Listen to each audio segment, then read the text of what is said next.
అన్నా నా అంచనా ప్రకారం 5 సంవత్సరాల్లో కనీసం 5 లక్షల మంది ఐటీ రంగంలో వైజాగ్లో ఉద్యోగాలు కల్పిస్తాం. 5 లక్షలు. ఎందుకంటే నేను ఓపెన్గా చెప్తున్నా, 2014 నుంచి 2014 నుంచి 19 వరకు ఒక రెసిస్టెన్స్ ఉండే. ఎందుకో కానీ నేను ఎంత ట్రై చేసినా అంత ఈజీగా వచ్చేవారు కాదు. కానీ ఈసారి చాలా పాజిటివ్గా రెస్పాండ్ అవుతున్నారు. లేదు చేయాలి, ఆంధ్ర రాష్ట్రంలో మేము అనుకున్నంత స్థాయిలో మేము ఏనాడు పెట్టుబడులు పెట్టలేదని విప్రో, ఇంక్లూడింగ్ విప్రో విశ్వత్ ప్రేమ్జీతో కూడా నేను మాట్లాడాను, వాళ్ళతో కూడా డిస్కషన్ చేశాను. సో అందరు కూడా ఇప్పుడు ఎక్స్పాన్షన్ మోడ్లో ఉన్నారు. లేదు ఎట్టి పరిస్థితుల్లో వైజాగ్లో చేయాలని తప్పంతో ఉన్నారు. నేను అనుకుంటా కనీసం 5 లక్షల మందికైనా చేయగలుగుతాను.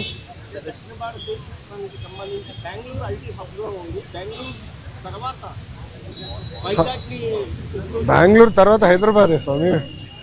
ఇప్పుడు ఓపెన్గా మాట్లాడుకుంటే బెంగళూరు ఐటీ రంగంలో బెంగళూరు నెంబర్ 1, దాని తర్వాత వైజాగ్, దాని తర్వాత చెన్నై కూడా ఉంది. మన ప్రభుత్వ ఆలోచన ఏంటంటే ఇప్పుడు ఐటీ రంగంలో కొత్తవి వచ్చినాయి. ఇప్పుడు డీప్ టెక్నాలజీ, మనకి బిగ్ డేటా, మనకి ఆర్టిఫిషియల్ ఇంటెలిజెన్స్ ఇవన్నీ వచ్చినాయి. అవన్నీ వాడి మనం లీప్ ఫ్రాగ్ చేయాలనేది మనం ఒక లక్ష్యంగా పెట్టుకున్నాం. దాంట్లో భాగంగా డేటా సిటీ ఒకటి డిస్కస్ చేసాము, కాగ్నిసెంట్ వాళ్ళతో మాట్లాడాము, టీసీఎస్ వాళ్ళు వచ్చేసారు, ఇన్ఫోసిస్ వాళ్ళు క్యాంపస్ ఎత్తుకుతున్నారు, దాని తర్వాత విప్రోలో ఎక్స్పాండ్ చేస్తాం అనుకుంటున్నారు. ఇట్లా టాప్ 100 కంపెనీస్తో మేము డిస్కషన్ చేస్తాం. అది ఒక భాగం. రెండోది జీసీసీ, గ్లోబల్ కేపబిలిటీ సెంటర్ అని పెట్టారు. అదేంటంటే ఫార్చ్యూన్ 2000 కంపెనీస్ ఉంటాయి. అంటే మనం జనరల్గా ఫార్చ్యూన్ 500 అంటాం, అంటే పెద్ద కంపెనీ. దాని కింద ఉంటాయి అంటే $200 మిలియన్, $300 మిలియన్ రెవెన్యూ ఉన్న కంపెనీలు కూడా ఉంటాయి. అంటే 2,500 కోట్ల నుంచి 3,000 కోట్ల రెవెన్యూ కంపెనీ. వాళ్ళందరూ కూడా భారతదేశంలో ఒక డెవలప్మెంట్ సెంటర్ పెట్టాలనుకుంటారు. దాన్ని జీసీసీ అంటారు. ఆ జీసీసీ కూడా డైరెక్ట్గా వాళ్ళు పెట్టుకుని ఏం చేస్తారంటే కాగ్నిసెంట్ అన్నో ఏఎన్ఎస్ఆర్ లాంటి సంస్థలతో వాళ్ళు మాట్లాడి మీరు పెట్టండి, మీ దగ్గర మేము కొంటామండి. సో వాళ్ళతో కూడా మేము టచ్లోకి వెళ్ళి వాళ్ళు కూడా మీరు జీసీసీ పెట్టండి, భూములు నేను చౌకగా ఇస్తా. నేను ఏ స్థాయికి వెళ్ళానంటే మీ అందరికీ అయినండి, మొదటి 500 ఐటీ కంపెనీలకి భారతదేశంలోనే ఎవరిని ఇవ్వని విధంగా అతి తక్కువ ధరకి భూమి ఇస్తాను నేను హామీ ఇచ్చా. అతి తక్కువ ధర ఫస్ట్ కేటాయింపు అయిన తర్వాత మీరు ఆశ్చర్యపోతారు. నేను కమిట్మెంట్ ఇచ్చా డావోస్లో మొదటి 500 కంపెనీలు. ఇది ఎందుకు చెప్తున్నానంటే విశాఖపట్నాన్ని తీసుకురండి. ఒక పక్కన మనకి టాలెంట్ ఉంది, దాంట్లో ఎలాంటి సందేహం లేదు. బట్ కంపెనీలు కూడా తీసుకురావాలంటే భూములు కానివ్వండి, ఎక్కువ సిస్టమ్ అని ఏర్పాటు చేయాల్సిన అవసరం. అది చేశాం. గతంలో హెచ్సిఎల్ కూడా నేను అట్టనే ఇచ్చాను. చాలామంది ఎగతాలు చేశారు. కానీ ఈరోజు వెళ్ళి మీరు చూడండి, విజయవాడలో హెచ్సిఎల్ ఎక్స్పాండ్ చేస్తున్నారు. ఇప్పటికే 4,000 మంది పనిచేస్తున్నారు, అది ఎక్స్పాండ్ చేస్తున్నారు. అదే ఆనాడు మేము వేసిన ఇస్తున్నాం. విశాఖపట్నంలో పెద్ద ఎత్తున ఐటీ పరిశ్రమలు వస్తాయి.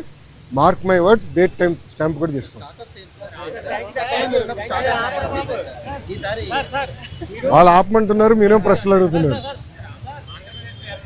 మీకు బాగా చోట్ల సరిపోతుందా? నాకు పర్లేదు, నాకు అలవాటే పాదయాత్రలో నడిచే కదా ఆగి ఉంది.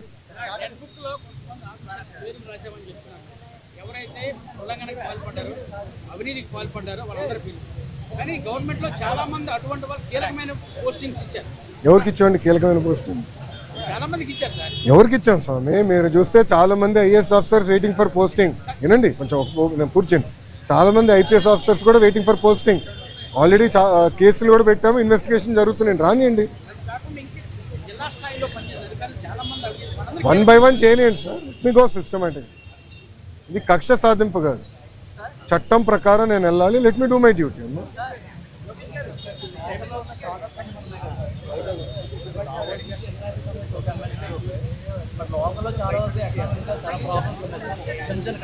అవును అవును, దానికి ఏం చేసామంటే అమ్మా, నెక్స్ట్ బడ్జెట్లో రతన్ టాటా ఇన్నోవేషన్ హబ్ అని రతన్ టాటా గారి పేరుతో పెట్టామమ్మా. దానికి ఒక ఎకో సిస్టమ్ క్రియేట్ చేయాలి, దానికి ఒక పాలసీ మేము తీసుకొస్తాం. నెక్స్ట్ బడ్జెట్లో పెట్టి ఏప్రిల్ నుంచి మేము సీడ్ చేస్తాము. సో డబ్బులు కేటాయింపులు కానీ అన్నీ చేసి ఫస్ట్ మేము తీసుకుంటాం. ఓకే.